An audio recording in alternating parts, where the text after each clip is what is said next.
大家好，我是南希。这次我是从广州坐高铁到厦门旅游，车票是310元人民币，车程大概4个多小时。到厦门的第一站，我就参加了跟团游船。游船的话，可以极限抵近台湾时空的金门大丹岛看看，这是放飞无人机拍摄到的。厦门离金门大丹岛最近的距离仅仅相距800米，而在游船的过程中，可以清清楚楚地看到大丹岛的宣传标语和武装哨所。我是在上午10点钟直接去码头集合坐船，而在船上的这个半小时，给我的感觉就是一趟带货之旅。刚登上游船，导游就开始宣传付费喝茶。水平上的茶馆老板用茶将与您的终身故事相连，厦门的茶桌仔亦是如此。上到国家大事，下到市井郁闷。在茶桌边，大家的话题海阔天空。一个盖碗，一个公道杯，茶杯数盏，再来一泡茶，搭配点心若干。接下来用一个故事，又开启了卖望远镜的带货模式。那现在呢，随着游船的前进，我们可以看到，在鼓浪屿的前方，也就是我们游船的右前方，那一位巍然屹立的花岗岩石雕像，就是民族英雄郑成功。他目光坚定，一直遥望着远方宝岛台湾。我们可以跟着他的眼神一起看向金门的方向，去感受那一份深沉的历史情感。那么大家猜一猜看，他是双眼皮还是单眼皮？如果有望远镜的旅客朋友，可以跟我一起仔细的观看。郑成功呢是双眼皮的。如果没有携带望远镜的旅客朋友，游船呢也为大家准备了望远镜的出售服务。我们游船高倍数的望远镜数量有限，先到先选择。由于我们游船距离每一个景点都有一段的距离，看得不是非常清晰，所以呢，海上观景望远镜是必备的神器。有需要租借的旅客朋友，联系身边的工作人员。介绍完民族英雄郑成功，大货销售随之而来。又开始推销起郑成功和他的部下们发明的薄饼。在此呢，全体太古3号的工作人员在此预祝您万事成功，顺顺利利。不过话说回来，郑成功的故事，我相信大家都有听过一些。当时他就是以厦门为基地出兵收复了台湾，真是一位了不起的英雄。他还有一大贡献，就是发明了薄饼。相传300多年前，郑成功为了缓解将士们的思乡之情，就发明了薄饼游戏。介绍完了薄饼，又开始了卖起了爆米花和雪糕。而游船的过程中，导游只是简单的介绍了一下海峡两岸的历史。为了考察，蒋介石准备接待经费8万元，而当时中国还有很多的老百姓吃不上饭，重庆这种奢靡的生活让他感到窒息。陈嘉庚对蒋介石政府很是失望。西安事变后，陈嘉庚到达了延安，毛主席在他的办公室和他住所里窑洞里接见了他，萝卜干，另外加一碗老鸡汤。青海市革命大娘得知毛主席有远客，特地送来的。虽然这一次宴会很简单，但这顿饭是陈嘉庚回国吃的最开心的一顿。共产党不仅让他感受到了对海外华侨的深情关心。以靠基金们来震慑美蒋顽固势力，表明中国人民解放台湾的立场和决心。8月23日，中国人民解放军福建前线部队发动了炮击金门战役，瞬间万炮齐发，炮弹如倾盆大雨般飞向大厦金门。至1959年初，共进行了7次大规模、数十次中小规模的炮击，发射炮弹总共约47.5万发。给予国民党军以有力的惩罚，震惊世界。这就是著名的823炮战。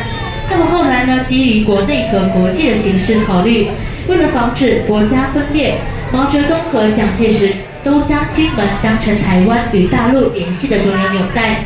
双方心照不宣，采取了打平时放炮、节假日休息的军事策略。1961年12月起，双方进入了打打停停、半打半停的状态。至此之后呢，单打双不打的宣传单、海漂、空漂、抓水鬼特务，形成那个年代独特的景象。说到海漂呢，当时我们大陆是把这团东西漂给台湾的同胞，那漂的可是茅台酒。那金门那边漂的是一些牛肉罐头和可乐，一些生活用品和食品类。金门炮战也演变成了一场政治意义高于军事意义的战争。1979年1月1日，全国人大常委会郑重发表告台湾同胞书，宣布结束两岸军事对峙状态，指出争取和平统一中国为大势所趋、人心所向，应尽快结束分裂局面，开放两岸三通。随即，福建前线部队对金门停止了对金门和马祖的炮击和封锁。至此呢，历时21年的金门炮击也正式画上了句号。游船来到大丹岛800米左右，是整个游船活动的关键时刻，于是做了更长时间的停留。前方有一个挂着白底红字的标语岛屿，这个岛屿叫做大丹岛，在台湾地区把它叫做大丹岛，胆量的胆。这是因为当时蒋经国上岛后跟他的士兵说“大胆挑的大，岛夫人不孤”，从此呢，台湾便把这个岛屿叫做大丹岛。大家可以拿出望远镜仔细的观看，在前方最醒目的莫过于这一副巨幅标语，上面写的是三民主义统一中国，这是孙中山先生提出来的，于1986年树立在大丹岛上。后来在1999年时，厦门的国际会展中心附近就出现了一个字体更大、颜色更鲜艳的一幅两字“统一中国”的标语，针对金门。大岛和金鱼岛相邻，中间只有1800米的距离，只有1水之隔。在大岛的左侧呢，有一个乌龟形状的小岛屿，这个岛屿叫做胡之屿。刚才导游的语音讲解不是太清晰，我来总结下重点。台湾大丹岛面向厦门的大标语是“三民主义统一中国”，而在厦门的海边树立了一个更大的、颜色更鲜艳的标语“一国两制统一中国”。游船来到大丹岛800米左右，是整个游船活动的关键时刻，于是做了更长时间的停留，而且带领所有游客进行一次象征意味非常浓的集体活动，就是以对方的大丹岛为背景，在5星红旗之下，集体高唱爱国歌曲《我和我的祖国》，一路都在带货的导游，此时也免费给游客们提供手持的小国旗，供大家合影留念。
游船快到港时，忽然乌云密布，笼罩着整个城市。一场大的风雨已经无法避免。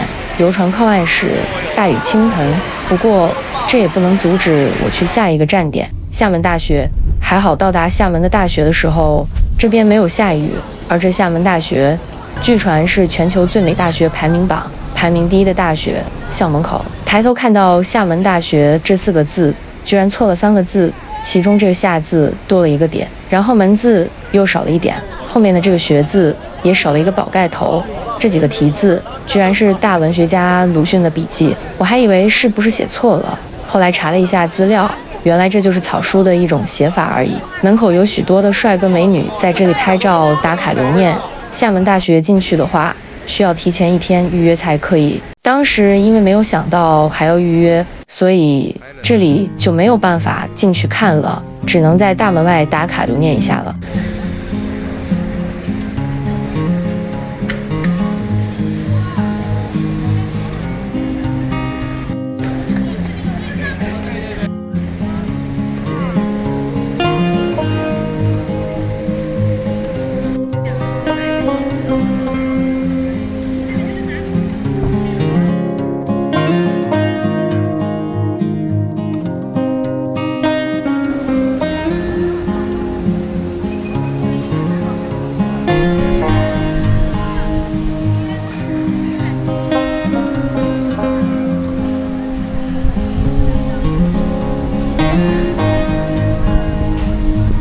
这个是放飞无人机拍摄的画面，厦门大学里面还是很漂亮的，只是很可惜没有进去看看。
让你欲罢不能，闻着香，吃着美，香的有味，乐的过瘾，干净卫生，食材种类丰富，甜菜汤，加上已经四川12干香，来那个冰沙了。这是把人心心中太。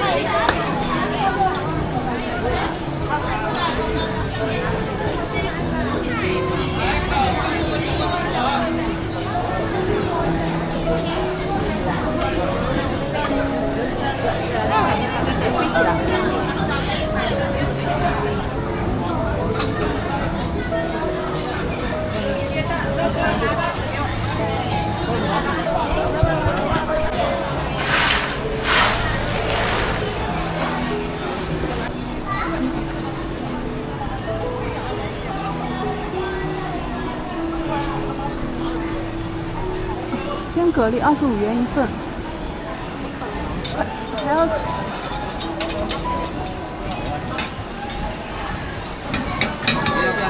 块钱，它下面店面比我还贵，他在卖20块，怎么卖？我是真的这个材料贵的话，你卖不出来啊，没办法卖。看我们不懂，我们看你。那边都是乱七八糟的呀，他们是专门做这的呀，不一样呀，专门做的不一样。还有那老字号，不一样的。对，我知道。我们在酒店，昨天我们到鼓浪屿都没吃。鼓浪屿更不能吃。对。珍珠湾东西也不能吃啊。感觉很乱。珍珠湾去了没有？啊？珍珠湾那边。都在。哎呦。那边都不能吃，我们就买了2斤荔枝，荔枝我感觉店不买，买贵一点没关系。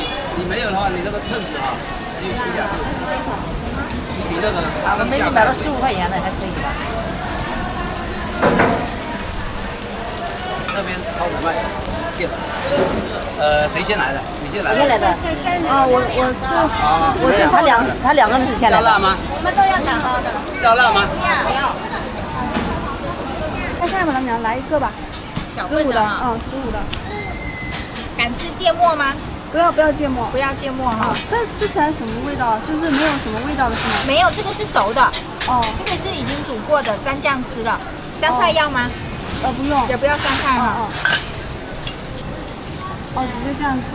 对，蘸着这个酱吃就可以了。你帮我放了，老娘。好。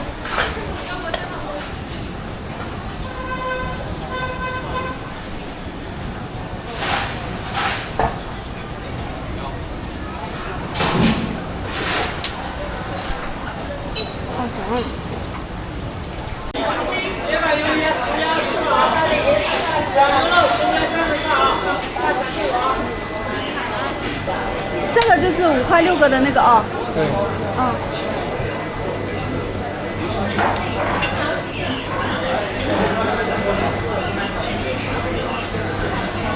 半只龙虾打包。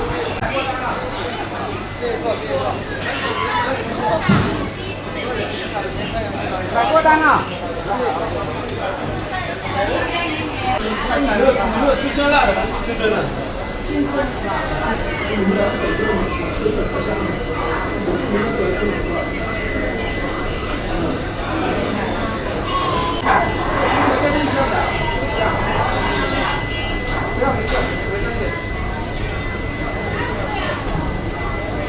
这个跟蛤蜊20块一个。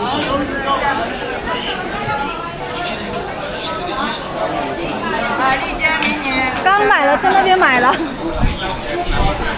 还有5香苗嘛？不用。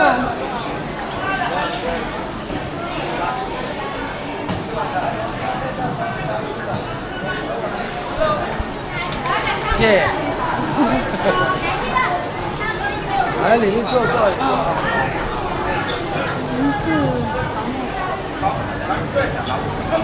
鱿鱼要加油！